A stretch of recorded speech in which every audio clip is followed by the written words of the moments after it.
Bonjour, donc à tous et à toutes. Bienvenue à cette deuxième présentation de la journée Appui Livre Interforum Pouce Carré du 11 mai 2023. On est donc dans notre deuxième présentation de la journée et cette présentation s'intéresse maintenant aux documentaires. Alors, j'ai choisi des documentaires variés qui pourront j'en suis sûre qu'ils pourront combler les élèves qui aiment les différents types de documentaires. On a vraiment beaucoup de variétés. Des maisons d'édition qui vont revenir souvent aussi ces propositions-là. J'ai choisi des documentaires plus classiques et des documentaires un peu moins classiques aussi. Donc, l'idée d'avoir une belle variété, je pense que ça devrait offrir à tous les lecteurs quelque chose à se mettre sous la dent ou sous l'œil. Euh, J'ai tant de choix, je me demande par quoi commencer. Je vais commencer avec ici peut-être un documentaire. Ah, je commence déjà en allant chercher quelque chose que je n'avais pas prévu de vous montrer. Une collection de documentaires, c'est tout le temps comme ça. Je finis par rajouter quelque chose, puis mais non, je commence par vous partager la bibliographie parce que sinon, hein, tout le monde va me dire, tu ne nous l'as pas envoyé. Alors, je vais mettre la bibliographie de la section documentaire dans la discussion. Vous allez pouvoir la télécharger. Si vous nous écoutez en rediffusion, vous allez pouvoir la voir sous la vidéo. Je commence avec une collection aux éditions Nathan qui s'appelle la collection Qui dit doc. Et c'est des documentaires sur différents sujets. Là, vous en avez sur vraiment plusieurs sujets, mais c'est des documentaires magnifiques. Je vous entends déjà me dire que ce documentaire sera fragile, qu'il va falloir en prendre soin.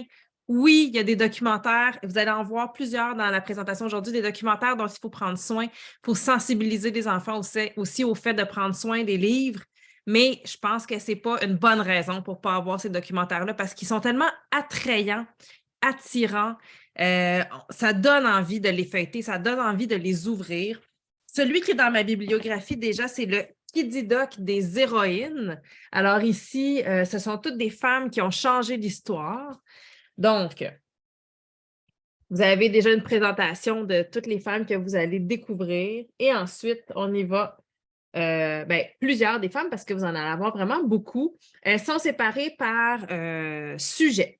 Alors, celles qui ont exploré le monde, vous allez avoir parmi celles-là Ada Blackjack, Emilia Earhart, Alexandra David Néel. Vous en avez qui ont passé incognito, donc par exemple Nadejda Durova, Jeanne d'Arc, Calamity Jane, Jane Barrett. Vous en avez qui ont fait la Révolution, Olympe de Gouges, Etta Palme. Vous en avez qui ont lutté contre l'esclavage, Harriet Tubman, Solitude. Celles qui ont fait avancer la science, qui ont milité, des femmes qui ont été pirates, qui ont sauvé la planète, qui ont mené l'enquête, qui ont eu du pouvoir, des artistes, des sportifs, qui ont protégé les animaux, qui ont été à la mode, qui ont résisté. Et à la fin, on vous fait un grand test qui nous demande « Et toi, que voudrais-tu accomplir? » Donc, je vous amène voir les pages intérieures de cet extraordinaire documentaire. Celles qui ont exploré le monde. Bien là, évidemment, ça nous prend une carte. Alors, une grande carte à déplier comme ça ici avec des rabats pour découvrir chacune des personnes dont on va parler où elles étaient situées. Puis, on a toujours une question. Alors, la question ici. Qui a survécu seul sur une île déserte?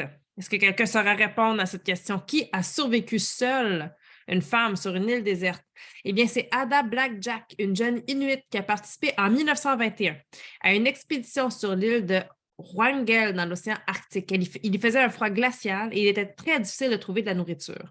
Peu à peu, tous les membres de l'équipage sont morts, sauf Ada, quand on l'a enfin secourue. Cela faisait presque 2 ans qu'elle était arrivée sur l'île. Ensuite, qui a survolé le monde en avion? Qui est resté le plus longtemps dans l'espace? Alors, double page, un sujet. Celles qui ont fait la Révolution. Quelle était la place des femmes à cette époque? Alors là, on est pendant la Révolution française. Donc, à la fin du 18e siècle, pendant la Révolution française, elles n'avaient pas les mêmes droits ni la même éducation que les hommes. La plupart d'entre elles restaient à la maison pour s'occuper des enfants. Celles qui voulaient faire de la politique étaient très mal vues, car depuis des siècles, c'étaient les hommes qui prenaient les décisions, mais les femmes se sont rebellées pour faire changer les choses. C'est quoi la Déclaration des droits de l'homme et du citoyen? Et là, on va avoir une explication ici. Donc, vous avez toujours quelque chose à découvrir, un document que vous pouvez sortir comme ça pour savoir ce que cette dame tient dans sa main. Eh bien, ce qu'elle tient dans sa main, c'est un document qu'elle a distribué dans les réunions politiques et adressé à la reine de France. Alors, ça, c'était Olympe de Gouges. Et ainsi de suite, vous allez découvrir les différentes femmes. Ensuite, des femmes qui ont milité. Ah ben là, dans ce cas-là, on avait besoin d'avoir des grandes pages. Alors, on va déplier ici les grandes pages pour découvrir les militants. Puis tout à coup, à quelques occasions, on arrive à des incognitos, tests incognitos. Et là, on nous pose des questions. Qui était la reine du lasso? Puis là, en soulevant, on va avoir la réponse. Qui s'est battue pour sauver le royaume de France? Jeanne d'Arc. Qui a fait le tour du monde des plantes? Jeanne Barrette. Alors, on va avoir comme ça toutes les réponses. Vous avez des fois des livres à l'intérieur du livre pour nous donner des informations supplémentaires. Ce sont des objets chez Kididoc, ce sont des objets absolument magnifiques qui sont plein d'informations. C'est un mélange entre l'objet magnifique qu'on veut ouvrir et manipuler, le beau livre qu'on veut découvrir et le livre informatif foisonnant d'informations. Alors, vous avez celui-ci, puis l'autre qui n'est pas dans la bibliographie, mais qui est toujours vraiment intéressant, c'est le Kididoc de la nature. Il y en a plusieurs dans la collection, mais on a vraiment décidé de faire des mises en page relatives à chacun des livres. Alors, on ne va pas avoir toujours le même type de mise en page. Regardez dans celui-ci, pour découvrir la nature, vous avez une grande page qui se déplie comme ça pour avoir là, un aperçu de la nature sur la Terre et qui va se replier à l'intérieur du livre. Alors, c'est vraiment des ouvrages qui sont travaillés là, d'un point de vue matériel. Vous avez le Kididoc des pourquoi, des comment, des combien, le Kididoc des animaux, autour du monde, l'histoire, les dessus-dessous, la mythologie. Ah, ça doit être intéressant, la mythologie. Les dinosaures, le corps humain, l'espace, les véhicules, vous en avez une panoplie autre que ces deux-là. Alors ça, déjà, on est dans le très beau livre. Ce qu'on va trouver aussi beaucoup dans les ouvrages qui sont dans cette collection-là, notamment chez Usborne, vous allez avoir beaucoup de documentaires avec des rabats, donc des rabats à découvrir. Puis c'est un peu curieux d'une certaine façon parce que on a l'habitude de penser, et je pense que c'est propre à notre production littéraire au Québec. Au Québec, il faut savoir que le bassin de lecteurs en français, au Québec et au Canada français, le bassin de lecteurs est relativement restreint, c'est-à-dire qu'un éditeur qui fait un livre ne va pas en imprimer des milliers de copies à la première impression. Mais un éditeur qui fait un livre en Europe peut imprimer pour le bassin francophone européen. Il y a beaucoup plus de francophones. Ils vont aussi exporter le livre à l'extérieur du pays. Donc, ils vont souvent avoir un volume d'impression beaucoup plus élevé. Imprimer un livre, ça coûte cher, de plus en plus cher. D'ailleurs, c'est assez curieux quand on regarde les bibliographies que je vous remets. Dans certaines bibliographies, là, on voit le prix des livres qui a augmenté drastiquement là, vers 2022, avec la pandémie, là, je dirais 2020-2021. Il y a eu des pénuries de papier, il y a eu des retards dans les livraisons. Et vraiment, c'est rare, c'était rare avant que dans une collection, tout à coup, on augmentait le prix. Mais là, vous allez voir, c'est fréquent. Vous avez une collection que vous êtes habitué d'acheter qui était toujours 13,95. Tout à coup, vous allez trouver un exemplaire à 14,95 ou à 15,95. Les prix ont augmenté. Parce qu'imprimer des livres, ça coûte cher. Quand on a un grand bassin de lecteurs, qu'on imprime de grands volumes de livres, ça fait baisser le coût unitaire parce que plus on imprime de livres, plus le coût unitaire du livre est bas. Donc, ici, au Québec, quand on imprime des livres, c'est rare qu'on a les moyens de mettre des ajouts comme des rabats. Ça coûte très cher d'imprimer des livres qui sont interactifs, je dirais. On réserve donc souvent ce genre de livres aux plus petits parce qu'on sait que les plus petits, dans leur développement moteur, manipuler ces parties-là, ça fait partie du développement. On n'a pas non plus l'habitude de penser à des livres en tout carton pour les plus vieux. On va toujours du tout carton pour les plus petits. Eh bien, en Europe, avec les éditions Usborne, entre autres, ils viennent déjouer un peu nos idées préconçues et nos habitudes, ce qui fait que vous allez parfois trouver des tout-cartons avec des sujets très avancés, puis avec beaucoup de vocabulaire, puis avec beaucoup d'informations. On peut regarder, par exemple, ici, j'en ai plusieurs là, sous la main. J'en ai même un, j'en ai encore un que je n'ai pas mis dans la bibliographie mais je vais vous le montrer après. Quand même, un petit extra. Ici, j'ai mon livre de questions et réponses sur le racisme avec plus de 60 rabats à soulever. C'est un livre, celui-ci, qui a été fait en collaboration avec l'association caritative britannique Show Racism the Red Card et c'est de Jordan Akpojaro, illustré par Ashley Evans. Puis, on commence. Documentaire, vous allez m'entendre dire ça souvent ce matin. Un documentaire, ça commence avec un sommaire. Alors, qu'est-ce que c'est le racisme? Pourquoi il y en a? Oui ou non? Comment? Que puis-je faire? Qui es-tu? Etc. C'est quoi? Alors, on nous demande, le racisme, c'est quoi? Puis, on soulève le rabat.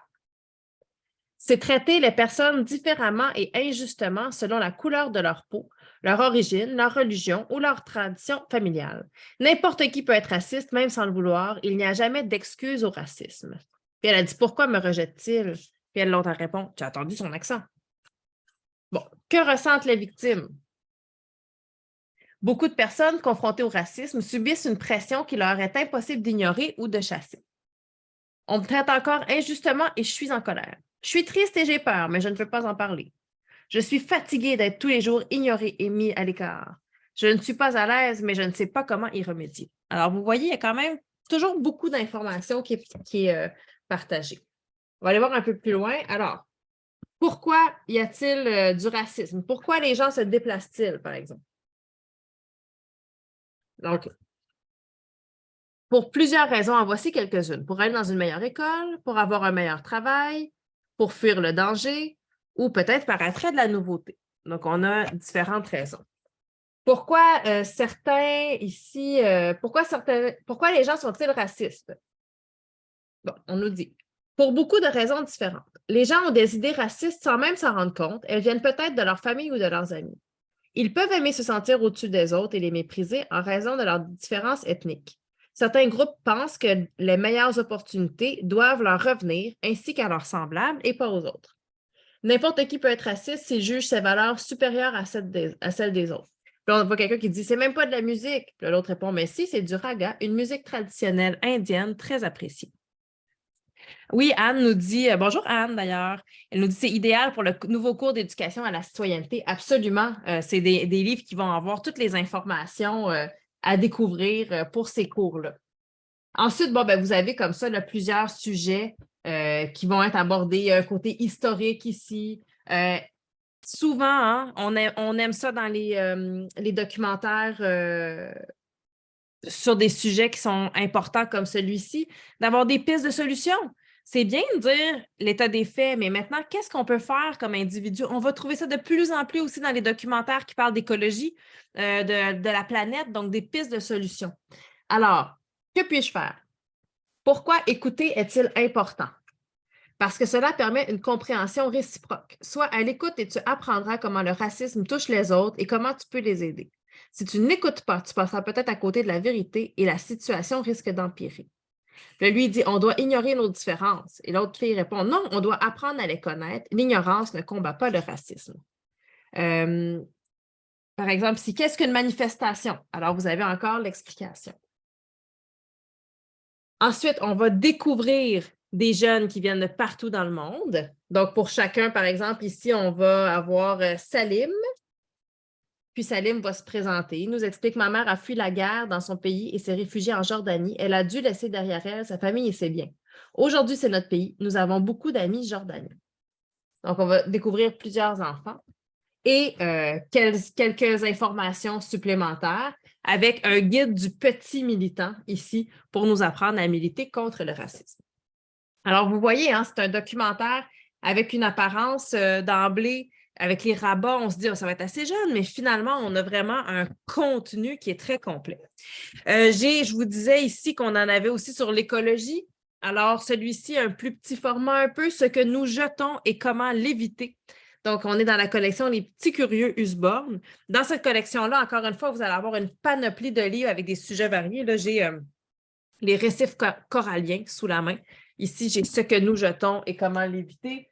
J'en ai plusieurs autres là, qui existent. Encore une fois, un documentaire avec énormément d'informations et ce côté amusant des rabats qu'on peut soulever. Alors, que jetons-nous? Nous jetons toutes sortes de choses chaque jour, mais comment faire la différence entre les véritables déchets et les objets qui pourraient être réutilisés? Puis là, je vais me rapprocher ici. Vous allez voir, on va assister à une conversation entre plusieurs personnages. Je ne peux plus mettre ce T-shirt.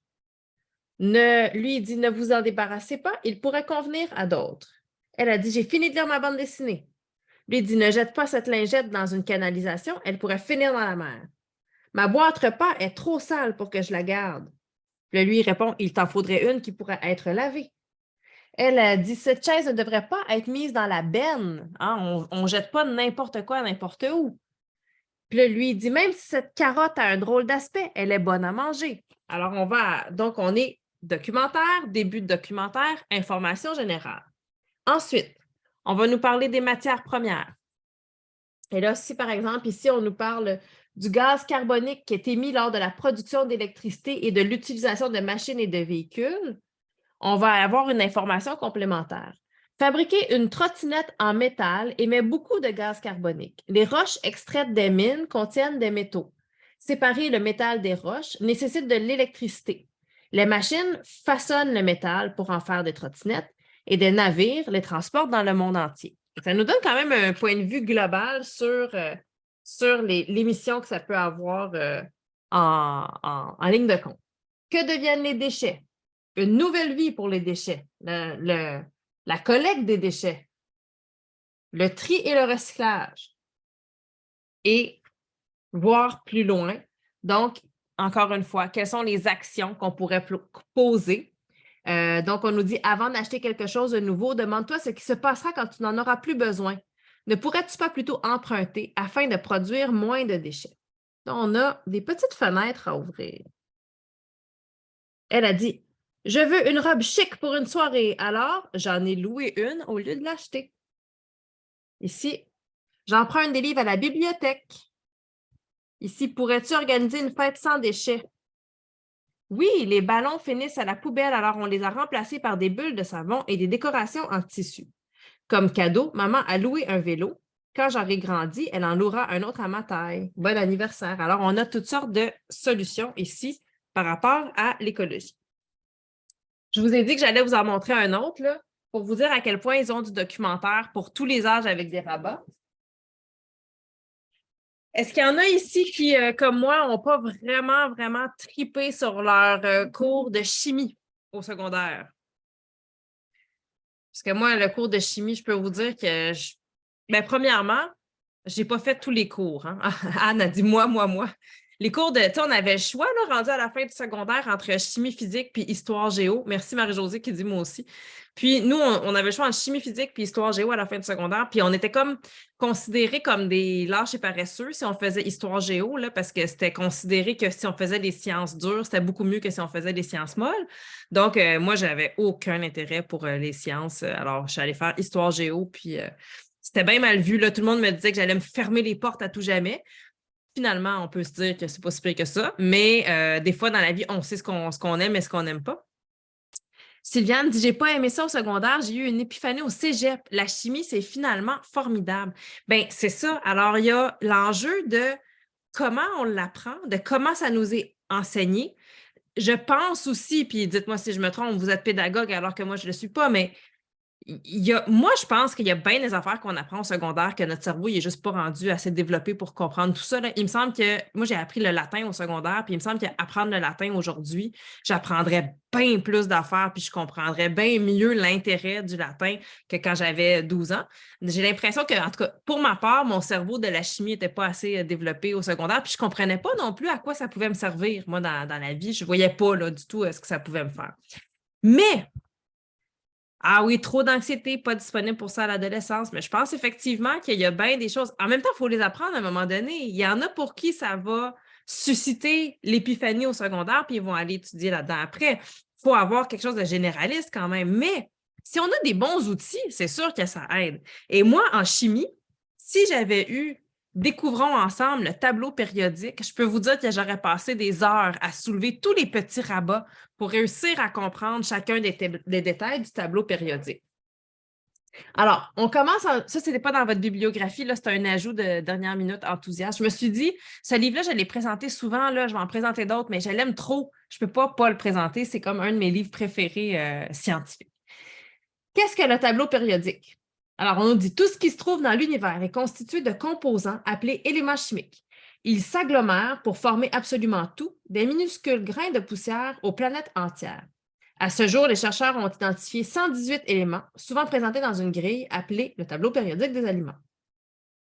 Voici le tableau périodique. Chaque case du tableau représente un élément. Ces éléments sont tous différents. La plupart des éléments se présentent à l'état solide. Dans ce livre, les éléments solides sont représentés comme moi,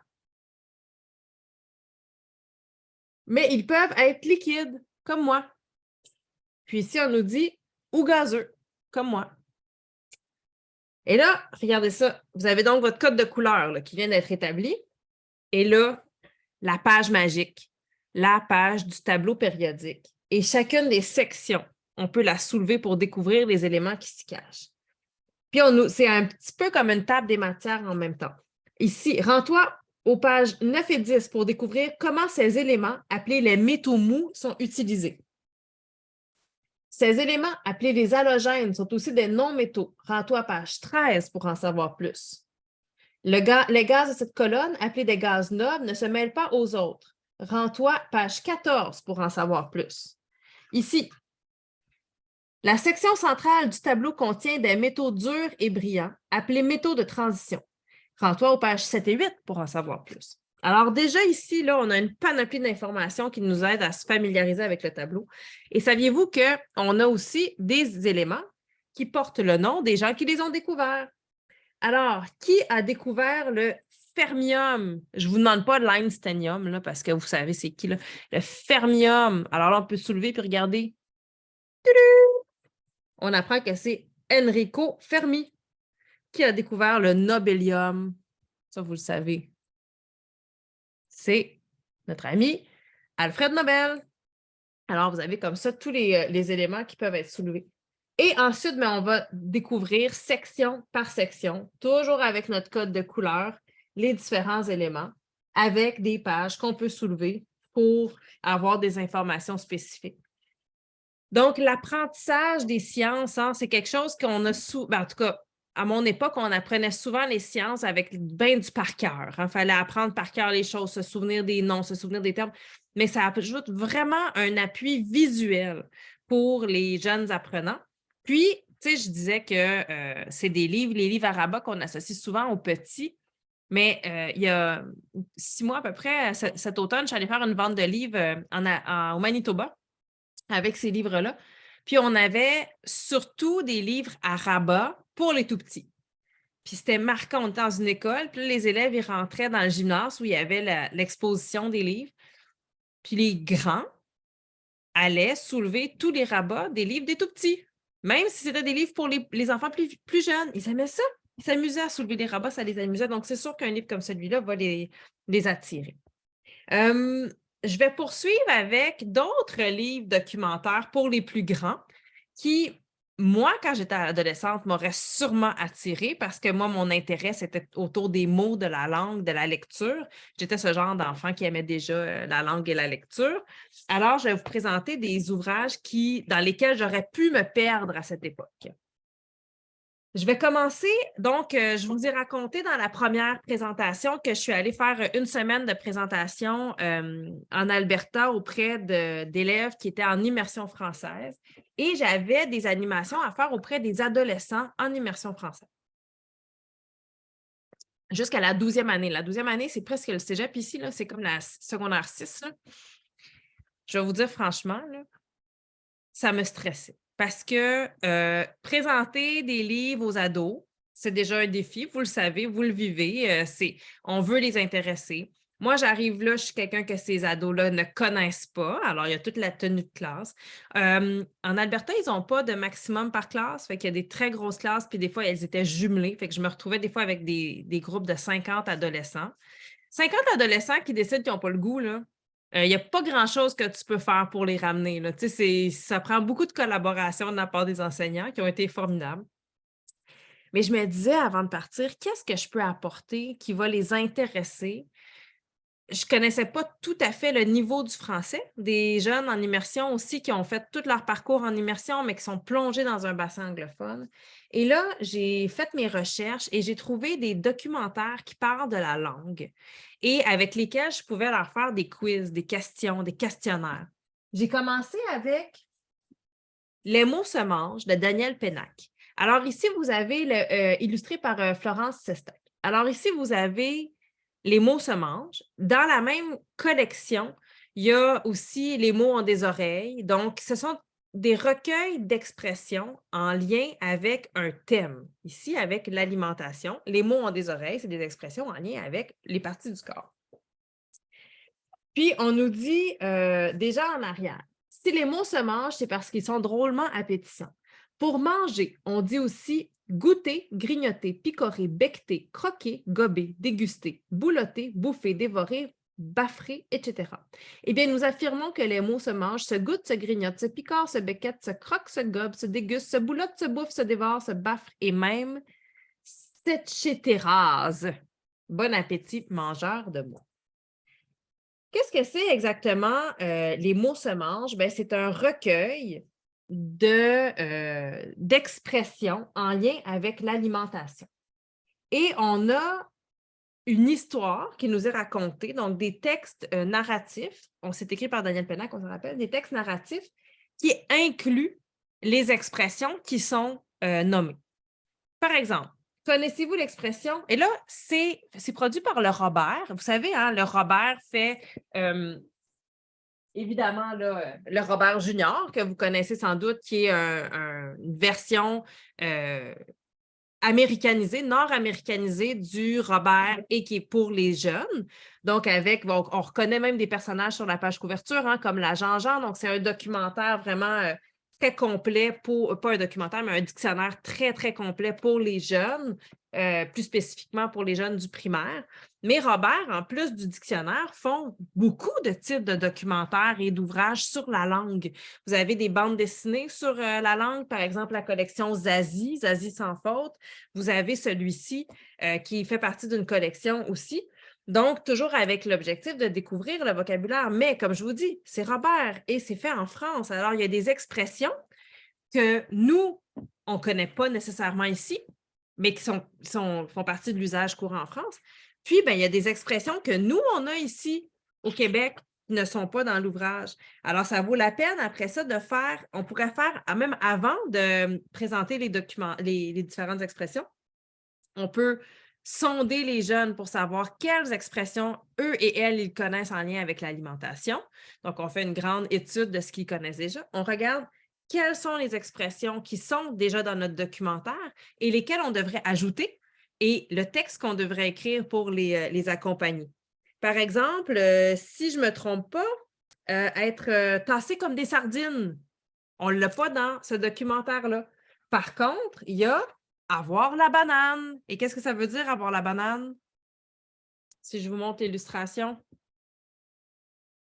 Donc, ça veut dire être de bonne humeur, avoir le sourire. Ça nous dit, oui, c'est fou ce que ce portrait en fruits et légumes ressemblait à M. Berthelier. Je l'ai bien connu, Berthelier, il a été mon prof à moi aussi. On avait beau le chahuter, lui faire toutes les misères du monde, il avait toujours la banane. Porter ses fruits. Qu'est-ce que ça veut dire porter ses fruits? Ça veut dire quand nos efforts aboutissent à ce que nous voulons ou à ce que d'autres veulent pour nous. Il y en a que vous connaissez sans doute. Si je vous dis, ah, ça, c'est amusant de raconter ça aux enfants.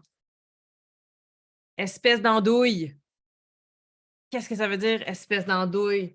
Là, dans le contexte où j'étais la semaine passée, pas tout le monde qui était capable de me répondre. Il disait, je ne sais pas ce que ça veut dire, espèce d'andouille. Je disais, bon, pensez-vous que c'est un compliment? Mettons que, comme vous dites, là, hey, la dame qui est venue nous conter des histoires aujourd'hui, c'était une vraie andouille. Pensez-vous que vous êtes en train de dire là, que j'étais formidable? Puis là, ils disent, ben non. OK. Alors, je dis, savez-vous déjà en partant, c'est quoi une andouille? Là, ils ne savaient pas exactement c'était quoi une andouille. Je dis, regardez l'illustration, ça vous donne des indices. Ah, c'est une sorte de saucisse. Je dis, oui, c'est une sorte de saucisse, mais c'est une saucisse qui est faite avec des tripes. Des tripes, des intestins. Oh! Là, j'avais une petite réaction parce que ça ne fait pas partie de l'alimentation générale ici, les andouilles. Alors, je dis, mais si vous me traitez de saucisse de tripes, pensez-vous vraiment que vous êtes en train de me dire que je suis d'une grande intelligence? Ah, ben non, par déduction, on va comprendre que ça se dit de quelqu'un que l'on trouve bête. Une autre expression en lien avec l'alimentation, allez voir un navet.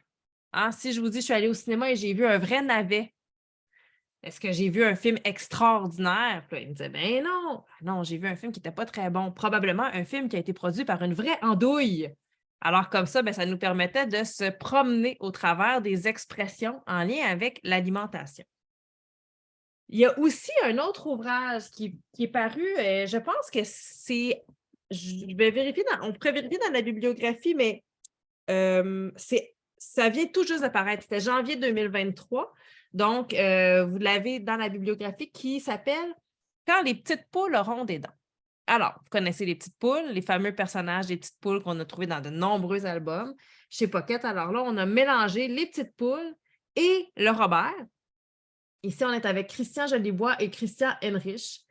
Et on n'a que des expressions en lien avec le poulailler.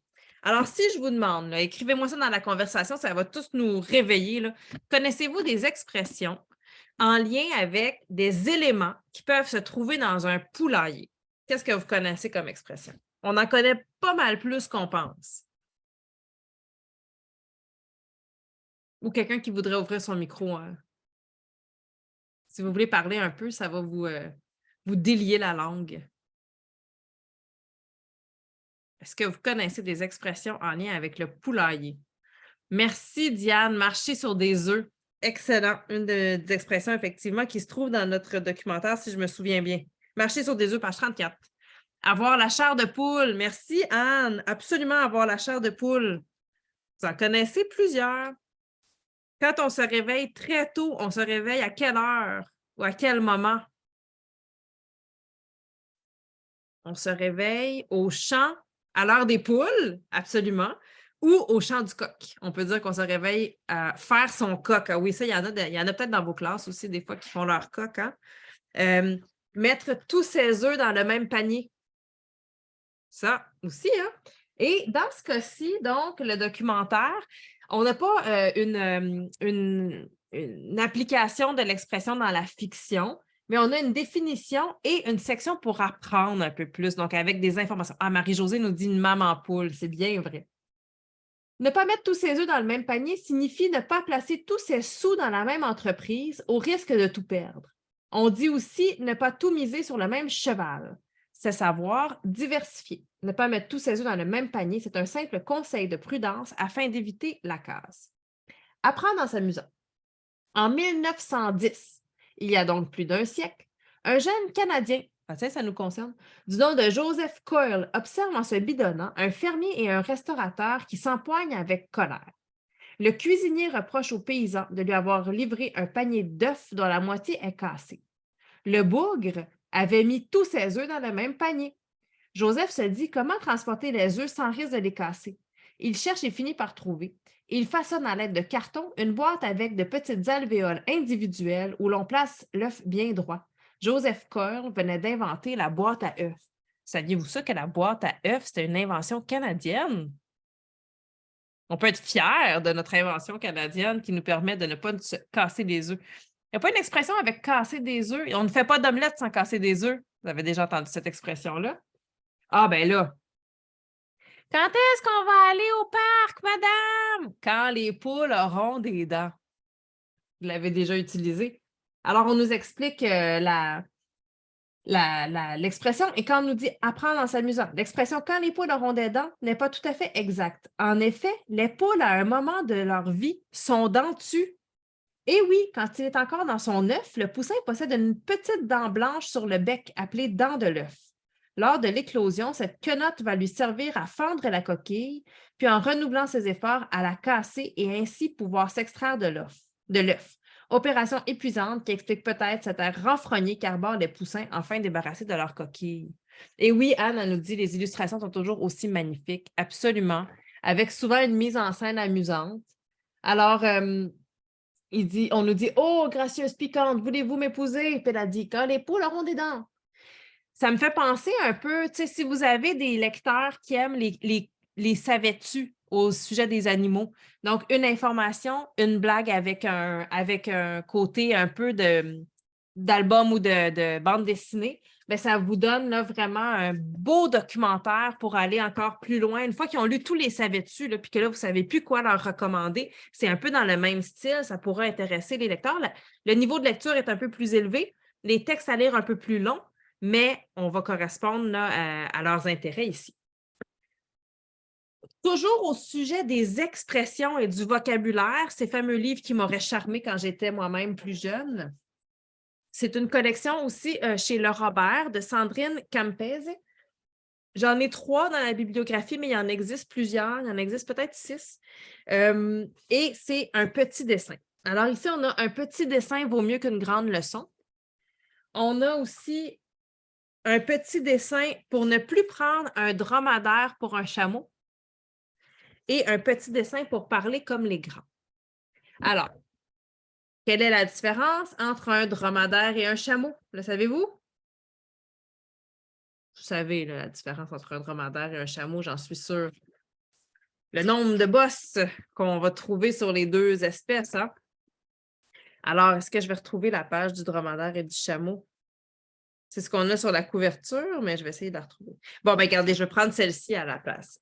On nous dit corbeau ou corneille. Vous savez, hein, moi, j'adore les oiseaux, alors c'est pas innocemment que je choisis une page avec des oiseaux. Non seulement leur nom commence par corps, mais ces oiseaux de la famille des corvidés ont tous les 2 le plumage noir. Le bec du corbeau est gris et droit. Le bec de la corneille est noir, un peu courbé et couvert de plumes à sa base sur le dessus. Quand ces oiseaux sont en vol, on remarque que la queue de la corneille a une forme carrée, alors que la queue du corbeau est légèrement en pointe. Si tu habites en ville et que tu croises un oiseau noir, c'est certainement une corneille. Si tu habites à la campagne, tu auras plus de chances de voir un corbeau. Après, ça dépend. Il y en a ici, je sais, ceux qui viennent du nord, là, il y a souvent des corbeaux hein, quand on va dans les territoires du nord-ouest, quand on va au Yukon, vous allez peut-être voir des corbeaux et là, c'est l'oiseau le plus fréquent. Alors, ici, l'origine, même s'il y a beau dans corbeau, cet oiseau est souvent associé au malheur à cause de son plumage noir et de son cri rauque. Avec une majuscule, Corneille est aussi le nom d'un grand auteur de théâtre qui a vécu au 17e siècle, Pierre Corneille. Puis, dans la fable de La Fontaine, Le corbeau et le renard, que tient dans son bec le corbeau? Est-ce que c'est un potage, un bagage ou un fromage? Alors, on nous fait un petit quiz. Ainsi, à chaque page, vous allez avoir toujours une différence. Ici, on a la différence entre un léopard et un guépard.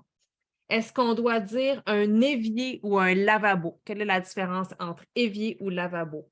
Quelle est la différence entre l'iris et la pupille?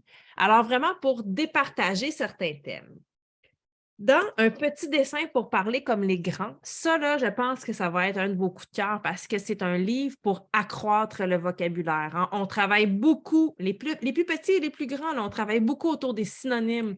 Trouver des synonymes avec une langue plus recherchée pour dire les mêmes choses, bien, vous êtes exactement là-dessus ici. Donc, si par exemple, je vous dis le mot un rêve, est-ce que vous connaissez un autre mot qui pourrait être synonyme d'un rêve? Cette nuit, j'ai fait un... Est-ce que vous connaissez un mot qui pourrait remplacer? Je suis sûre que vous en connaissez.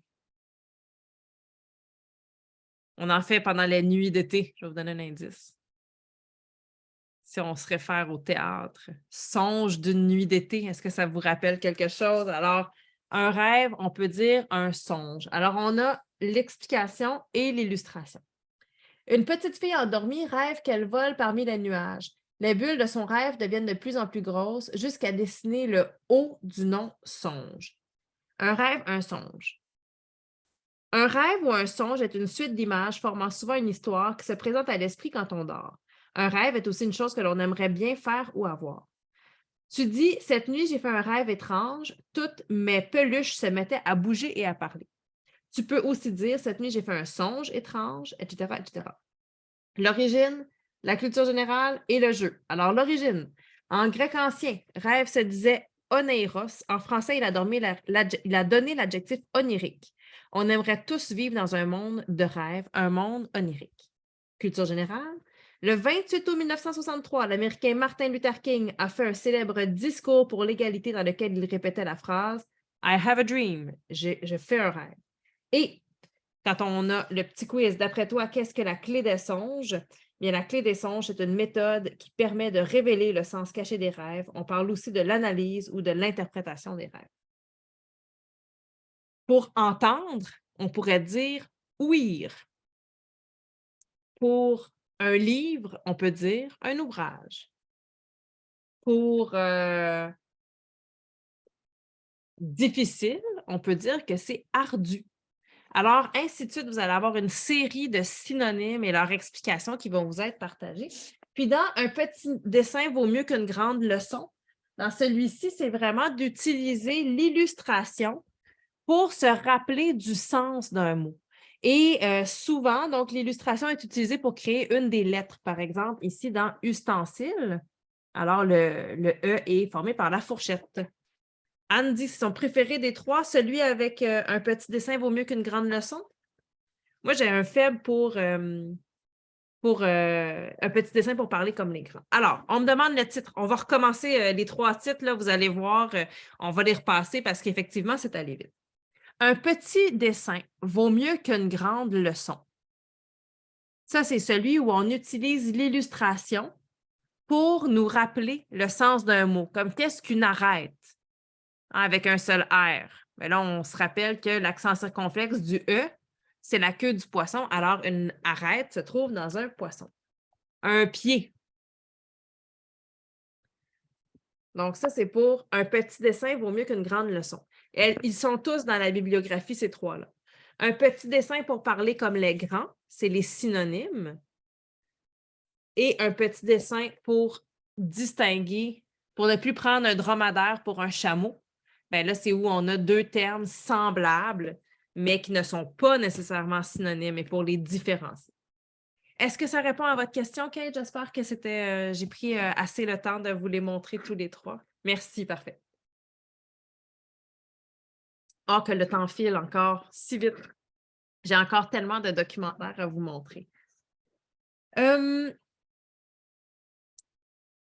vais poursuivre. Je pense que dans votre bibliographie, je vais vérifier ça. Il me semble que je vous ai mis 1, 2, 3 parties dans la bibliographie, puis je vais vous le raconter. Je vais juste m'en assurer. Oui, le premier de la bibliographie, je l'ai laissé sur mon étagère. Il est tellement grand que je dois le mettre sur l'étagère au-dessus. Alors, 1, 2, 3 parties. Ici, c'est un documentaire très haut qui est parfait pour faire des quiz avec les enfants. Les plus petits, là, je l'ai beaucoup, beaucoup animé dans différentes sorties auprès des enfants francophones en situation minoritaire, en situation d'immersion et francophones en général. Les enfants connaissent bien les animaux. Moi, la question quel est l'animal qui court le plus vite, là, je ne savais pas la réponse. Là. Moi, je n'aurais pas pu vous dire c'était quoi l'animal qui court le plus vite au monde. Là. Mais tous les enfants savent que l'animal le plus rapide, c'est le guépard. Je ne sais pas où cette information-là est disponible, mais c'est une information qui est bien connue. Peut-être que c'est moi qui suis ignorante aussi, là, puis j'aurais dû le savoir. Mais moi, honnêtement, si je l'ai déjà su, je l'avais oublié. Mais les enfants, ils sont avides d'informations sur les animaux. Dans les records Guinness, souvent, la section que les enfants vont aller voir, là, c'est la section sur les animaux. Le plus petit singe, le plus gros cheval qui a jamais utilisé et qui a jamais existé. Les enfants sont aussi très intéressés par les sports. C'est un sujet, là, j'ai pu capter beaucoup d'attention d'enfants par les sports. Et si maintenant on mélangeait les sports et les animaux, ça donne un documentaire qui va assurément intéresser la majorité des enfants d'une classe. On prend ici les sports olympiques. Alors là, belle occasion, hein, on leur fait parler. Connais-tu ça, les Olympiques? Oui, je connais les Olympiques. Quel sport connais-tu aux Olympiques? Là, on va se faire nommer toutes sortes de sports, dont il y en a que je ne savais même pas s'il y avait des disciplines olympiques. Là, ils m'ont nommé le rugby. Je dis, ouais, il doit bien avoir du rugby olympique. Le basketball, le soccer, le hockey, la course de vitesse, la course, le marathon, le plongeon, le biathlon. Les enfants connaissent plein de sports olympiques. Et là, je leur dis, imaginez maintenant si ces sports olympiques étaient pratiqués par les animaux. Puis là, ils me disent, ah, ça se peut pas, des pieuvres qui jouent au basketball. C'est sûr, des pieuvres qui jouent au basketball, ça serait surprenant. Mais imaginez, si on avait une course de vitesse, quel serait l'animal qui gagnerait la course? Et là, le guépard arrive en tête de liste. Effectivement, quand on s'intéresse à la course de vitesse, l'épreuve de la course de vitesse, on a le guépard qui arrive en première posture, on a le chevreuil en deuxième position et ensuite l'autruche africaine en troisième position. Pour chacun des animaux, un petit texte court. Ce n'est pas un documentaire où vous allez avoir un texte interminable, c'est vraiment des documentaires avec des textes courts. Les deux ont des avantages. L'avantage avec des documentaires qui ont un texte très long, c'est que vous pouvez faire toute une étude au niveau du texte informatif avec l'introduction, les explications, la conclusion, etc. Mais avec le texte court, vous allez capter un autre type de lecteur. Vous allez capter des lecteurs qui ont envie de découvrir très vite des informations, d'accumuler beaucoup d'informations et de la partager aussi. Alors, on nous dit, le guépard peut courir à 110 km/h. Ce félin, mince, long et à petite tête, fend les airs facilement à la course. Sa colonne vertébrale très souple se détend et s'arrondit, ce qui lui permet de faire de grandes foulées quand il court et donc d'aller vite. De plus, il est léger, tout en muscles et respire bien grâce à ses larges narines et ses grands poumons. Ensuite, vif comme l'éclair, le chevreuil peut aller de 90 à 100 km/h et l'autruche africaine, ici, peut aller à 70 km/h en sprint. C'est l'oiseau coureur qui peut courir le plus vite. C'est facile, la course de vitesse, mais il y en a d'autres, des sports qui sont un petit peu plus complexes. Si on faisait, par exemple, une épreuve de natation et que je vous disais que dans l'épreuve de natation, il y a un poisson qui peut aller à la même vitesse que le guépard. Sauriez-vous quel poisson est le plus rapide? Ça aussi, j'ai été surprise, les enfants connaissaient beaucoup ce poisson-là. Je me demande si vous allez le trouver. Je vais vous montrer l'illustration, ça va aider. Alors, en première position, c'est l'espadon voilier qui peut aller lui aussi à 110 km/h. Ensuite, le thon rouge qui peut aller à 100 km/h et le requin mako à 75 km/h. Puis l'espadon voilier, on nous explique qu'en fait, et ça je l'ai appris en lisant ce documentaire-là, pour aller aussi vite, la grande nageoire voilier ici qu'il y a sur le dos, elle est rétractable, alors elle se replie et elle s'insère dans une fente que l'espadon a dans le dos pour s'y cacher. Ça lui permet d'aller beaucoup plus vite, d'être plus rapide. Alors, c'est une nageoire rétractable. Maintenant, si je vous parlais de la vitesse en vol, bien là, le faucon pèlerin, on connaît le faucon pèlerin comme étant l'oiseau le plus rapide en vol à 350 km/h lors de ses attaques. L'aigle royal peut aller à un maximum de 320 km/h en piqué et 130 km/h en vol. Et le martinet noir, c'est un petit bolide qui peut aller à 200 km/h sur de courtes distances, alors qu'il va habituellement à 40 à 100 km/h. Et là, on a une explication pour chacun. Puis, à la toute fin, parce que c'est bien les sports olympiques, mais après les Olympiques, là, il y a une autre compétition qui est très importante, c'est la compétition paralympique. Alors, on est même allé chercher des animaux qui pourraient pratiquer les sports paralympiques. C'est assez cocasse. Vous avez en première position la coquerelle et on apprend ici que la blatte, elle peut vivre des semaines avec la tête coupée. C'est pas très, c'est pas très ragoûtant. L'étoile de mer, elle peut se séparer d'un de ses bras pour se défaire d'un prédateur. le bras éventuellement va repousser et même le petit morceau, s'il n'a pas été mangé, peut donner une nouvelle étoile de mer, dans certains cas. Et le protée, qui est un cousin de la salamandre, vit au fond des grottes et dans l'eau. Il est complètement aveugle, mais peut se repérer grâce à ses autres sens. Il a un très bon odorat et il sent le moindre mouvement. Alors, ce documentaire-là, c'est des heures de plaisir en animation parce qu'on peut justement sonder les connaissances des enfants. Une fois que j'ai bien présenté ce documentaire sur les animaux et sur les épreuves sportives, ben, j'ai présenté à mes participants dans les ateliers que j'ai donnés d'autres types de documentaires, mais en fait, ce n'est pas vraiment un documentaire, c'est plutôt un documentaire. Vous connaissez les documentaires? Les documentaires qui partagent des informations qui ne sont pas nécessairement vraies. Alors ici, on avait des sports olympiques pratiqués par des animaux et je continue dans cette lignée olympique avec la petite encyclopédie des sports inconnus de Adèle Tariel et Gwenaëlle Doumont, paru chez Frimousse. Celui-là, me semble-t-il, est paru en 2022, donc c'est assez récent. On nous dit d'entrée de jeu, « Attention, petit lecteur, tu vas bien rigoler, mais 3 de ces sports improbables existent vraiment.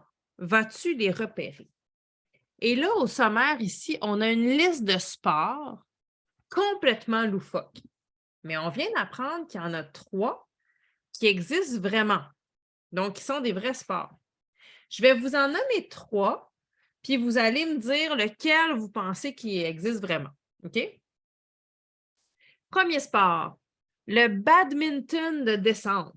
Alors, s'il y en a qui jouent au badminton, s'il y en a qui font du ski alpin, imaginez faire les deux en même temps. Le badminton de descente. Je vais ramener un petit peu l'illustration. Puis on nous dit, les matchs se déroulent sur une piste de slalom géant. Ils sont courts, moins de 5 minutes. Très tactique, ce sport nécessite une grande concentration et la maîtrise du ski sans bâton. Un arbitre en luge dévale la pente sous le filet.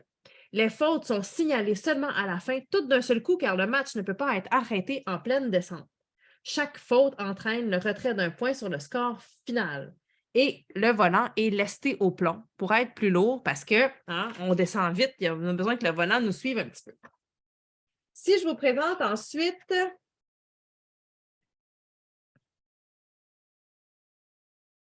la course au fromage. Sur une pente, une grosse meule de fromage est lancée. Les concurrents s'élancent ensuite à sa poursuite. Celui qui l'attrape est le grand vainqueur. Ici, on nous dit « geste interdit qui entraîne systématiquement l'exclusion ». C'est un cloche-pied. Ici, on nous dit « une jambe qui finira dans un plâtre ». Puis, un athlète motivé par une fondue. Alors, la course au fromage. Puis, je vous en propose un dernier, disons, la gym au sol avec un boulet. Ici, les gymnastes doivent présenter un enchaînement de 10 minutes sous fond musical des années 1980. Évidemment. Le boulet doit paraître léger comme une plume et le sourire parfait, c'est le critère principal dans l'attribution de la note finale. Les mollets sont super musclés grâce à la corde à sauter qu'on fait en préparation. Et le boulet classique de type prison d'Alcatraz, 1928, le poids réglementé est à 8,2 kg. Alors, est-ce que quelqu'un veut s'essayer à savoir? Parmi les sports présentés, on avait le badminton de descente, la course au fromage et la gym avec boulet. Il y a un de ces sports qui existe vraiment. Est-ce que quelqu'un saurait le dire? La course au fromage. On a 2 réponses, 3 réponses pour la course au fromage. Ah, ben vous êtes gourmands, là, c'est ça. Vous êtes des connaisseurs d'activités gourmandes, c'est ça? Vous avez raison. C'est la course au fromage. Alors, à la fin ici, on peut voir que la course au fromage a été inventée il y a 2 siècles en Angleterre. Des centaines de personnes peuvent participer à cette course tous ensemble et ils dévalent une pente pour attraper un fromage et le gagnant repart avec.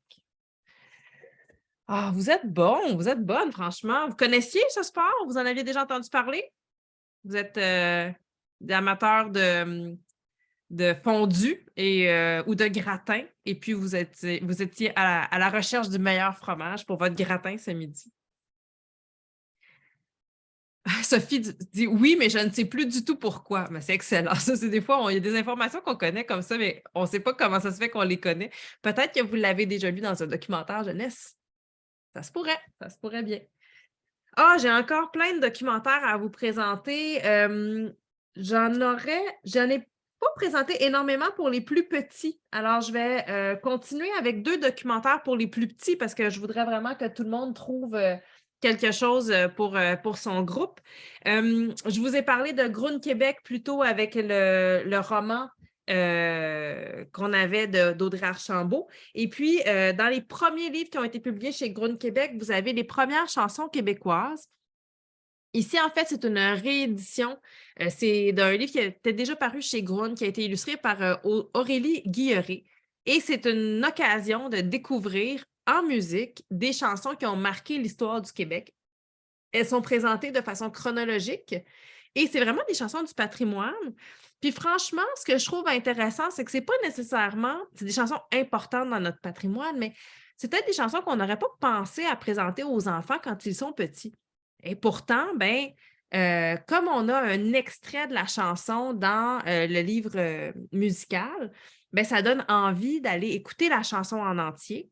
Moi, quand j'ai fait écouter ce livre-là pour la première fois à ma fille, c'était le soir avant de se coucher. Puis là, moi, souvent, je lui laisse partir dans sa chambre avec les livres. Alors, elle est allée dans sa chambre. Et là, à un moment donné, après comme 45 minutes, il a fallu que j'y dise, là, on se couche, là, c'est assez, là, parce que ça faisait 100 fois qu'elle repartait les mêmes chansons. Parce qu'on a à peu près 2 phrases par chanson qui sont chantées. Puis elle voulait les chanter. Elle voulait être capable de chanter comme dans l'album. Et après, ça nous a amené à des super belles discussions parce que moi, je suis allée chercher les chansons originales, je lui ai fait écouter, donc découverte du patrimoine musical d'ici. Ensuite, je lui ai fait écouter des fois d'autres chansons des mêmes artistes où il y a eu des reprises qui ont été faites par des artistes plus contemporains. On est allé écouter ces versions-là, ça nous a fait découvrir des œuvres de ces chanteurs-là. Donc, vraiment une belle rampe d'accès pour découvrir la chanson d'ici. Comme tu sais, à chaque année, dans les écoles primaires au Québec, il y a une chanson. Là, cette année, c'était une chanson de Louis-Jean Cormier. Puis là, les élèves l'apprennent, puis on peut faire une vidéo avec tout ça. Mais ça a été une belle occasion chez nous aussi cette année de découvrir la musique d'ici. Fait que ça allait, je trouvais, en belle continuité avec ça. Alors, la première chanson qui nous est présentée, Moi, mes souliers, de Félix Leclerc. Et on a un petit texte, donc une petite explication. On nous dit 1951. Avec Félix Leclerc, la chanson québécoise a traversé toutes les frontières. Fier de sa province, il est toujours revenu pour chanter et célébrer le Québec. Et là, je vais vous faire écouter un extrait. Je vais l'approcher de mon ordinateur. Vous me direz si vous entendez bien.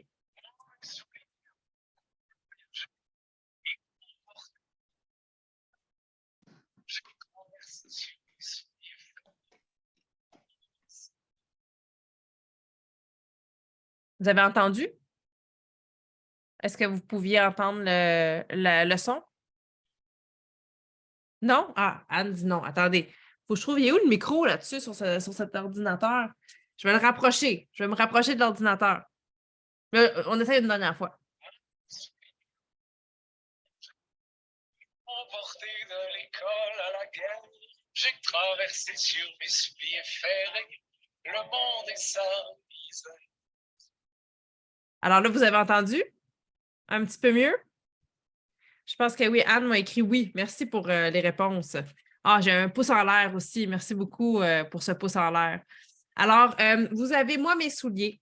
Ensuite, 1956, Quand les hommes vivront d'amour.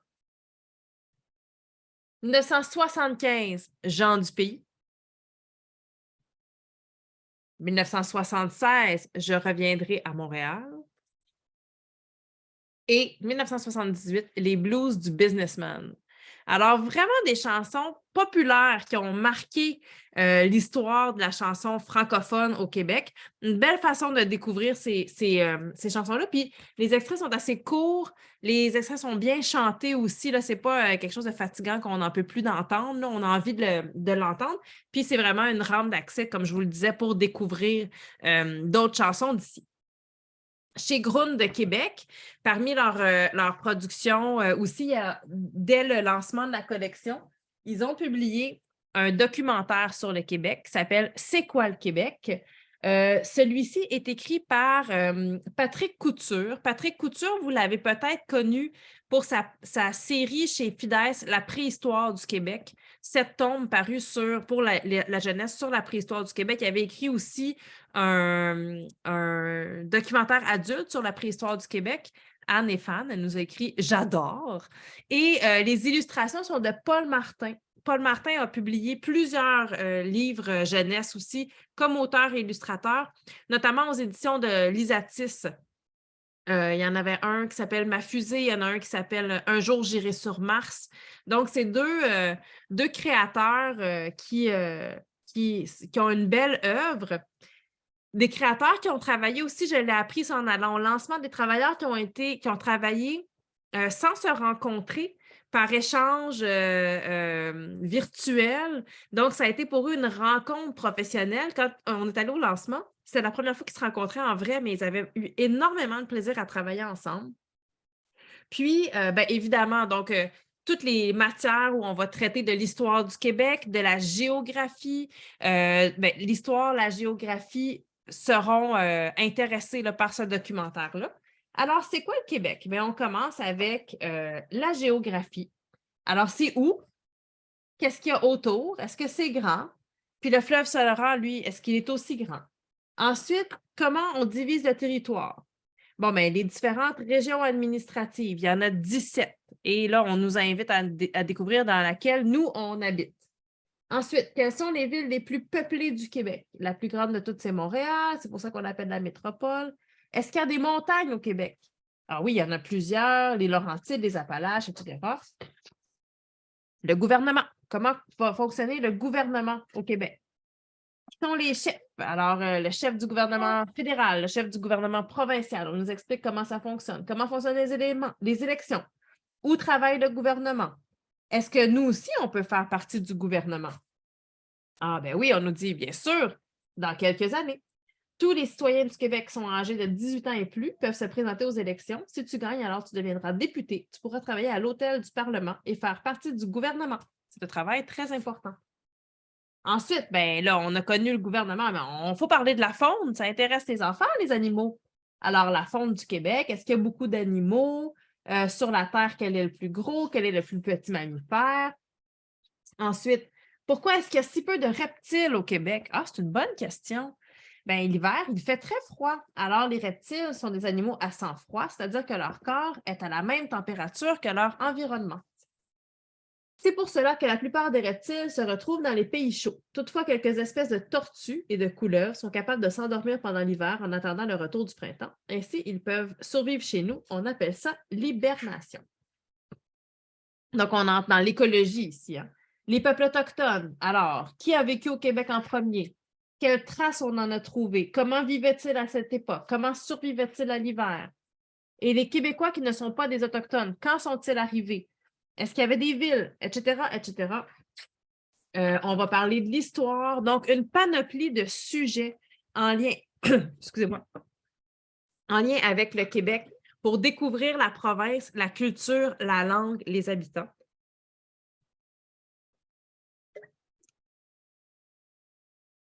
Et donc, c'est un documentaire qui est très, très complet autour. On va aller aussi, comme je vous disais, vers la culture, alors avec les légendes, les différentes légendes québécoises. Et on va même vers les monstres, le monstre du lac Pouénégamook, du lac Memphrey, les histoires de fantômes. Donc, on va vraiment entrer jusque dans l'imaginaire. Alors, ça, c'était pour C'est quoi le Québec? Puis, je vous avais dit que j'avais un autre documentaire aussi pour les plus petits. Alors, je reviens vers les plus petits. On change un peu d'univers. Là, on était vraiment dans la culture et l'histoire. Mais là, on va dans la culture, mais la culture du jardin. Oh, j'ai fait un petit lien ici. Alors, avec le documentaire Dans mon jardin d'Aurélie Guilleré, chez Nathan, dans la collection Petit Nathan. Donc, ça va être un grand imagier du jardin et de la nature avec des petits tissus à manipuler pour les enfants. On commence avec les fruits. Donc, on tombe vraiment dans l'imagier pour les petits. Alors, ici, on a les abricots, le citron, les tomates, les prunes, les cerises, les pommes, etc. L'orange avec son petit tissu, sa petite feuille. On a des légumes. Donc, on va découvrir les différents légumes. C'est le petit pois, dans ce cas-ci, qu'on peut ouvrir pour aller voir les petits pois qui se cachent sous le tissu.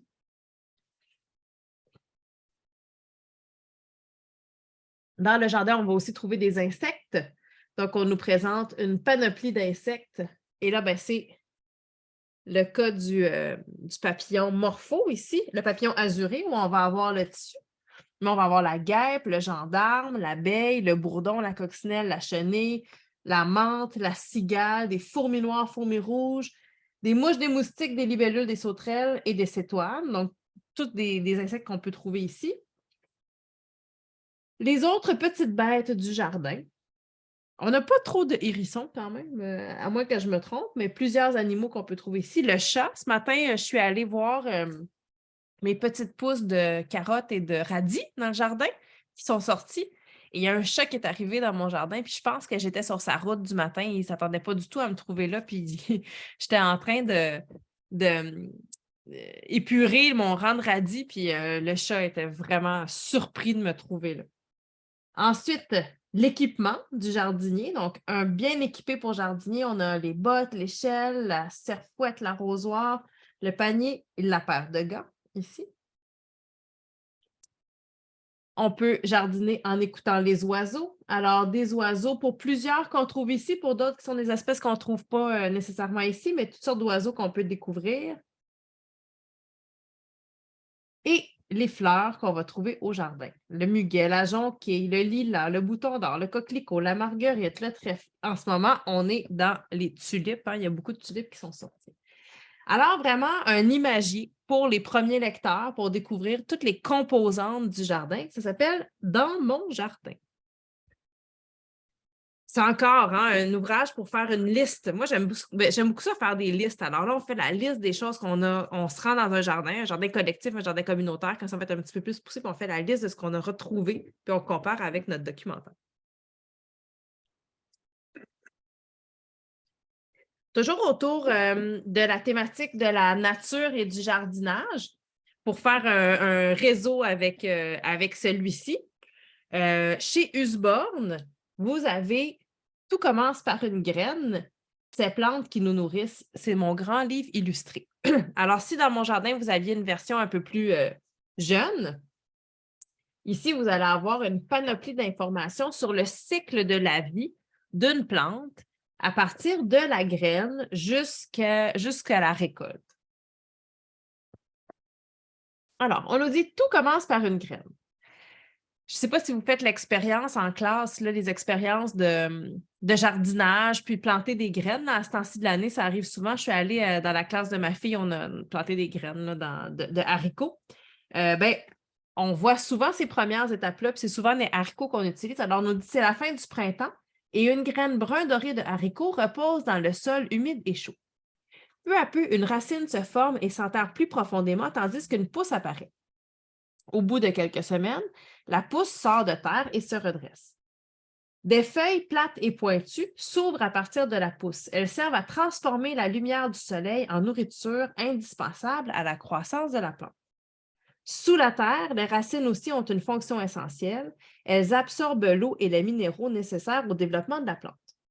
Étape numéro 5. La tige de haricot grandit et s'enroule ensuite autour du premier support venu. Ici, on a mis une canne en bambou. 6. Les fleurs roses violacées fleurissent bientôt en masse. Elles fanent au bout de quelques semaines, leurs pétales tombent et des cosses abritant des grains de haricots apparaissent. Et ensuite, on va découvrir que dans les cosses se trouvent les prochains haricots qui seront plantés à leur tour. On va aussi nous montrer toutes les sortes de formes de graines qu'on peut trouver parce que toutes les graines n'ont pas la même forme. Ensuite, on a, après avoir eu les graines, qu'est-ce qui est important dans notre jardin? On va avoir les abeilles. Alors, en visitant les fleurs pour se nourrir de leur nectar, les abeilles assurent la fécondation des plantes. Et encore une fois, étape par étape, on va avoir toute la fécondation de la plante par l'abeille. On va nous parler des fruits frais, les différents fruits qu'on peut trouver dans les jardins. Les feuilles, toutes ces feuilles qu'on peut manger, hein, on n'a pas toujours l'impression, mais quand on cueille, par exemple, une betterave, on peut en manger les feuilles. Des fois, on mange les feuilles, mais des fois, on mange les fleurs. Si on mange, par exemple, un brocoli ou un chou-fleur, on mange la fleur de la plante. Les asperges, ben, on mange en fait la tige, tout comme la rhubarbe et le céleri.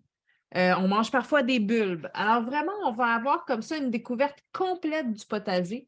Je sais qu'il y a beaucoup d'écoles maintenant où on inclut un volet potager finalement, là, un volet de jardinage avec des bacs à l'extérieur dans la cour. C'est presque un guide pour réussir à comprendre le jardinage. Puis, on arrive éventuellement dans des sections qui vont nous parler d'une agriculture qu'on ne pourra pas nécessairement faire dans la cour d'école, mais par exemple, du blé. Comment on fait le pain, mais à partir du blé, comment se passe la récolte du blé?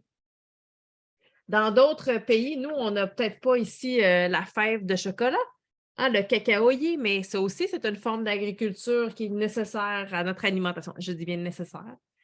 Les épices, comment on trouve et on crée les épices. Les rizières, donc on va aussi avoir une ouverture sur l'agriculture telle que pratiquée ailleurs dans le monde qu'ici. Alors, c'est un documentaire qui s'appelle « Tout commence par une graine ». Ces plantes qui nous nourrissent. Si vous allez aussi, là, c'est les gens qui vont faire des visites dans les jardins botaniques. Si vous allez une visite au jardin botanique de Montréal, par exemple, il y a une serre alimentaire où on a des plantes alimentaires qui sont présentées. Bien, ça, c'est un ouvrage parfait pour présenter cette serre-là.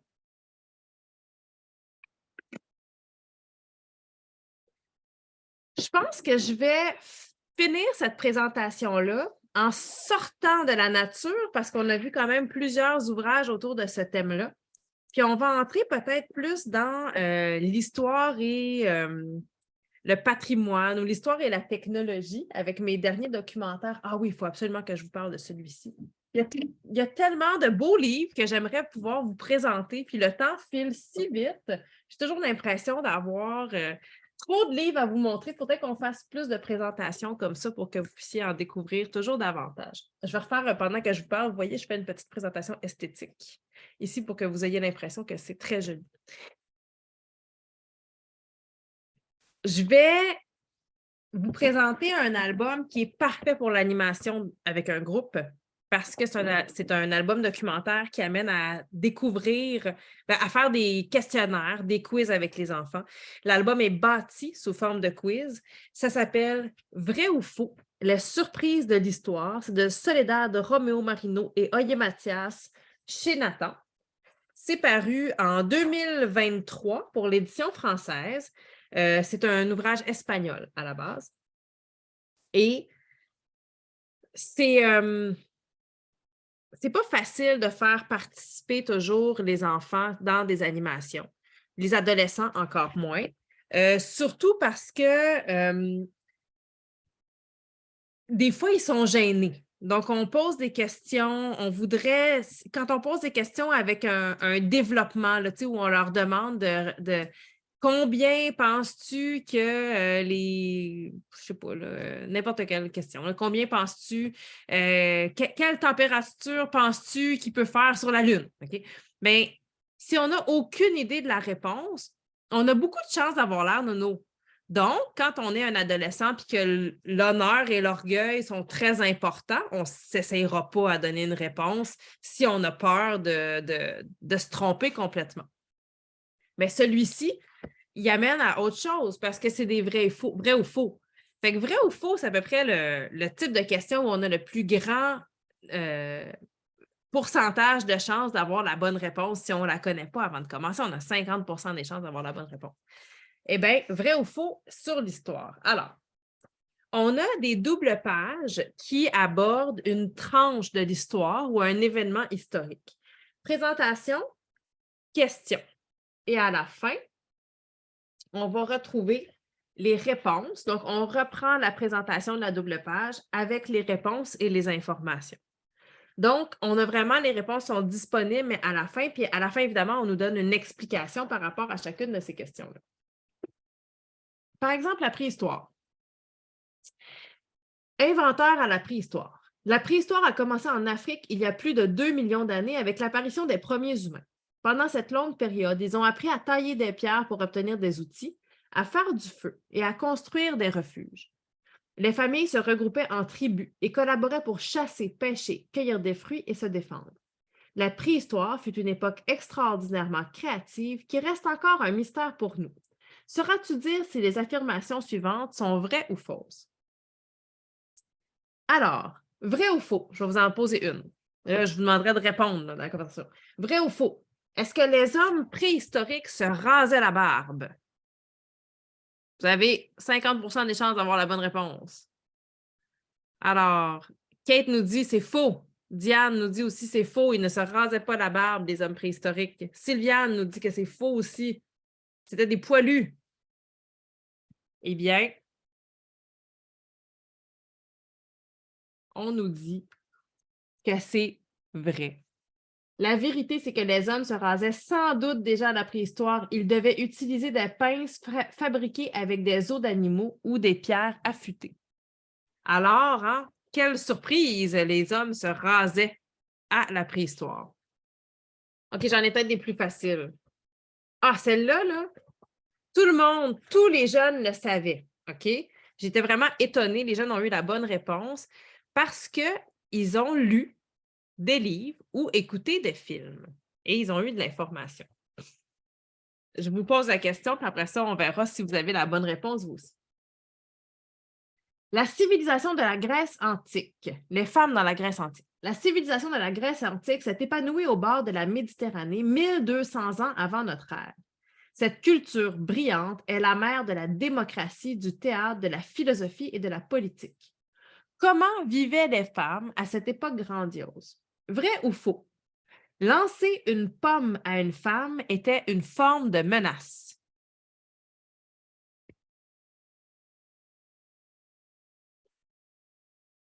Alors, est-ce que lancer une pomme à une femme, c'était menaçant? Est-ce que quelqu'un veut tenter une réponse dans la conversation? Quand même, personnellement, moi, me faire pitcher une pomme dessus en marchant sur la rue, il me semble que je ne trouverais pas ça très réconfortant. Eh bien, on nous dit, la vérité, c'est que c'est faux. C'était pas menaçant de lancer une pomme à une femme. La vérité, c'est que quand un homme lançait une pomme sur une femme, il lui déclarait son amour. Pour menacer ou insulter quelqu'un, on levait le majeur, ce qu'on continue à faire aujourd'hui. Eh bien là, les ados, ils me disaient, c'est faux, lancer une pomme, c'était une forme d'affection. Tu sais, c'était pour déclarer son amour. Puis là, je leur ai dit, mais comment vous savez ça? Ça n'a pas de bon sens que vous sachiez cette information-là. Puis ils m'ont dit, on a vu le film, on a lu les livres de Percy Jackson. Et dans Percy Jackson, semble-t-il que des hommes lancent des pommes à des femmes pour leur déclarer leur amour. J'ai dit, ah oui! J'ai dit, donc vous, là, vous prenez ce que vous lisez pour la vérité. Hein? Vous avez appris des choses en lisant des livres. D'abord, je leur demandais, qui ici a vu le film Titanic? Bon, ça doit être un vieux film, là, entre vous et moi. Moi, j'étais adolescente quand c'est sorti, fait que je me sens un petit peu comme une personne âgée quand je parle aux adolescents aujourd'hui, mais qui a vu le film Titanic? Quand même, ils étaient très nombreux à avoir vu le film Titanic. Leurs parents nostalgiques, ils avaient sûrement incité à regarder ce film-là. J'ai dit, bon, ben là, si vous avez vu le film, vous allez avoir envie de répondre à ma prochaine question. Les passagers du Titanic. En 1912, le Titanic était le paquebot le plus grand et le plus luxueux jamais construit. Il était impossible d'imaginer qu'il coulerait dès sa première traversée dans les eaux gelées de l'Atlantique. Le Titanic s'est cassé comme un œuf quand il est entré en collision avec un iceberg et l'opération de sauvetage a été un échec dramatique. Connais-tu les secrets de cet effrayant naufrage? Pendant le naufrage, vrai ou faux, tous les services de la première classe sont restés ouverts. Alors, est-ce que tous les services de la première classe étaient ouverts pendant le naufrage du Titanic? Kate nous dit c'est vrai. Que quelqu'un d'autre veut répondre? Vrai ou faux? Eh bien, je vais voir. Ah, Sophie nous dit c'est vrai, tous les services de la première classe. Si je vous demandais pourquoi vous dites que c'est vrai, je suis certaine que vous me répondriez parce que on voit dans le film qu'ils jouent de la musique, n'est-ce pas? Il y a des musiciens pendant le... Parce que ce sont des riches. J'aime beaucoup la réponse de Kate. Parce que ce sont des riches. Mais en fait, c'est faux. Tous les services ne sont pas restés ouverts. La vérité, c'est que le grand salon est resté ouvert et l'orchestre a effectivement continué d'y jouer des mélodies joyeuses jusqu'à la fin. Mais tous les services n'étaient pas ouverts.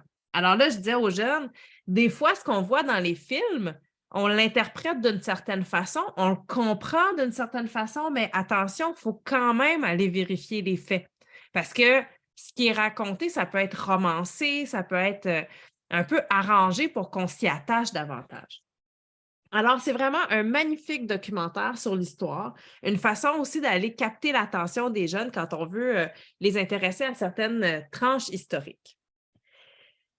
Toujours au niveau, je dirais, historique et patrimonial, un sujet qui est peut-être un petit peu moins souvent traité dans les documentaires, c'est l'incroyable architecture. Ici, on est aux éditions Nathan. C'est un ouvrage de Peter Allen et le sous-titre, c'est Un tour du monde des constructions les plus étonnantes. Alors, c'est quand même un documentaire assez long là, sur l'architecture et les constructions.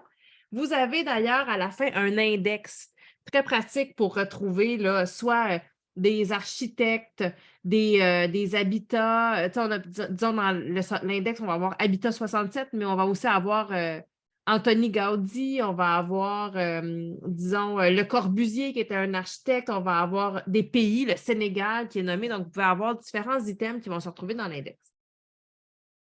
Et bien, évidemment, on commence avec le sommaire.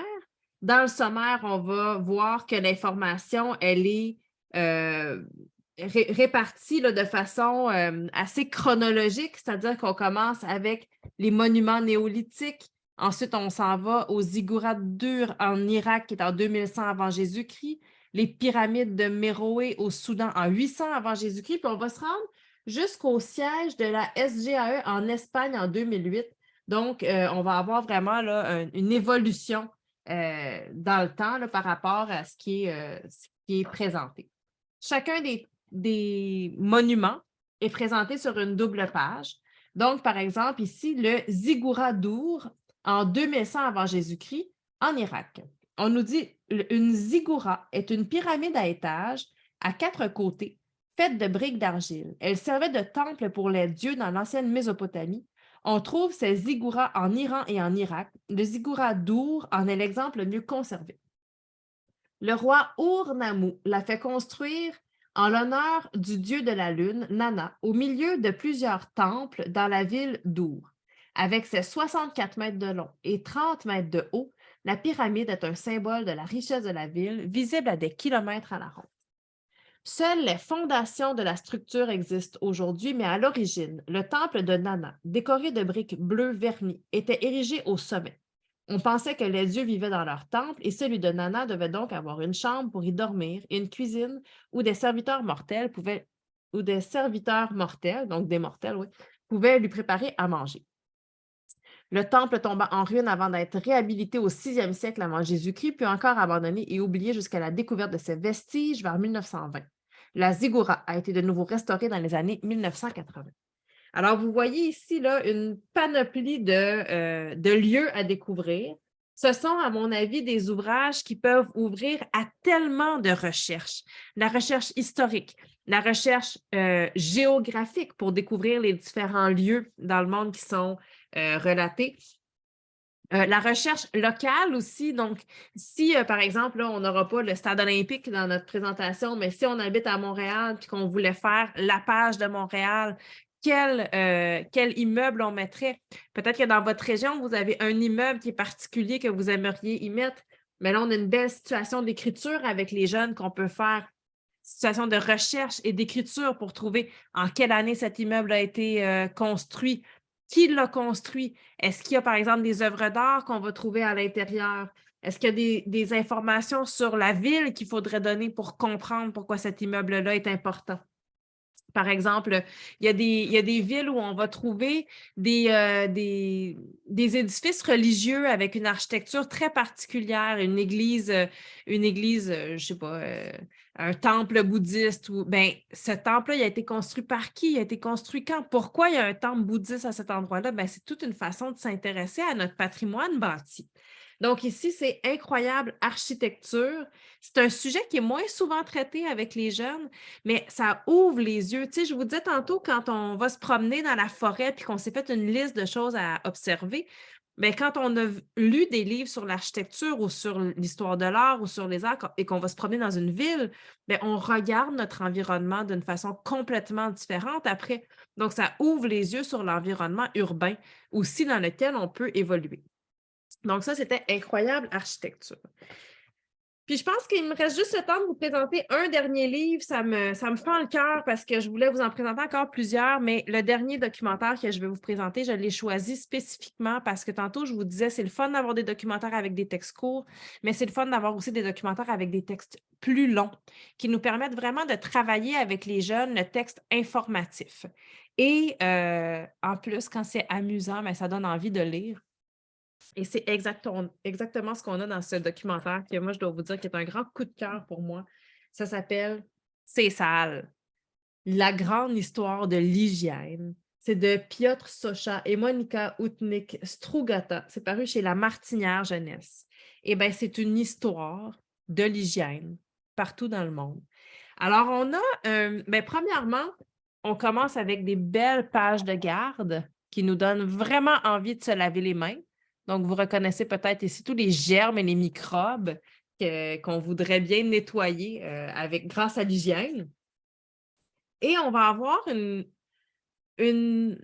va nous relater de façon plutôt chronologique l'histoire de l'hygiène, mais parfois, il y a des thèmes aussi qui demandent d'ouvrir sur plusieurs époques. Par exemple, je ne sais pas, l'histoire du papier de toilette. Ben, le papier de toilette était utilisé de telle façon, on utilisait des feuilles à telle époque, etc. Et comme je vous le disais, bien, chacun des sujets est décrit en 3 ou 4 pages. Par exemple, ici, on a, je vais vous en présenter un. Disons, si je vous dis le maquillage. Alors, maquillage toxique. Dans les tableaux baroques, femmes et hommes sont souvent représentés avec un teint de porcelaine, des lèvres d'un rouge intense et des joues fortement rosies. Le baroque, donc du 17e et 18e siècle, fut une époque très théâtrale, aimant la bizarrerie et l'excès. Les peintres affectionnaient en particulier le trompe-l'œil, les architectes poussaient l'ornementation et l'opulence à la démesure. Et là, on nous réfère aussi à la page 79 où ce thème a déjà été traité. Ce qui donnait une impression d'artificialité tape à l'œil. Cela concernait également la mode. Maquillage recherché, perruques exubérantes et tenues luxueuses masquaient parfois la plus grande crasse, la puanteur et la maladie. La pâleur fut prisée par les Européens dès l'Antiquité. Elle était alors un signe de bonne santé et de rang social élevé. Le bronzage, apprécié aujourd'hui, évoquait jadis le travail physique dévolu aux basses classes sociales. Quand une personne avait la peau claire, ça signifiait qu'elle pouvait se permettre de rester chez elle. Pour obtenir et conserver la pâleur, on appliquait de la céruse, un pigment toxique déjà utilisé dans l'Antiquité. Une épaisse couche de céruse permettait en outre de masquer les imperfections de la peau. Au 17e et 18e siècle, l'Europe fut non seulement traversée par la peste, mais aussi par la variole, qui, chez ceux qui y survécurent, laissa en souvenir de profondes cicatrices. Donc là, on va donc aborder le sujet du maquillage, mais regardez, le texte, on a ici là, la première page que je vous ai présentée. Puis le texte va continuer sur une autre page, jusqu'ici, et se terminer sur une 3e page. Fait que si on mettait tout ce texte-là bout à bout, je vous dirais qu'on aurait à peu près 2 pages de texte. Un texte avec un vocabulaire plutôt soutenu, avec beaucoup de références. On va nous référer, disons, à la page 23 parce que c'est un thème qu'on a déjà vu, à la page 37 parce qu'il y a un autre thème qu'on va voir plus tard. Donc, il y a beaucoup de références. Ça amène à papillonner dans le livre, à se promener d'une partie à l'autre. Il y a des passages qui sont vraiment pas très ragoûtants, là, parce que quand on parle d'hygiène, on parle aussi de manque d'hygiène. C'est très drôle, c'est très amusant. Les illustrations sont magnifiques. C'est vraiment un genre de beau livre à laisser traîner et qu'on a envie de feuilleter, de regarder, puis de lire morceau par morceau. Alors vraiment, là, un type d'illustration qui pourra convenir autant aux plus jeunes et aux plus vieux. Moi, je le suggérerais là, assurément au secondaire. Avec la fin du primaire, on peut aussi commencer à le consulter, vulgariser l'information. C'est vraiment un livre passionnant. Je ne vous dirais pas que c'est ragoûtant, mais je vous dirais que c'est passionnant. Alors voilà, ben, j'espère que ces quelques suggestions de documentaires vous auront permis de découvrir une variété d'ouvrages et qu'il y en aura parmi ceux-là qui sauront correspondre au niveau de lecture de vos jeunes. On va s'arrêter ici donc pour cette présentation autour du documentaire chez Interforum.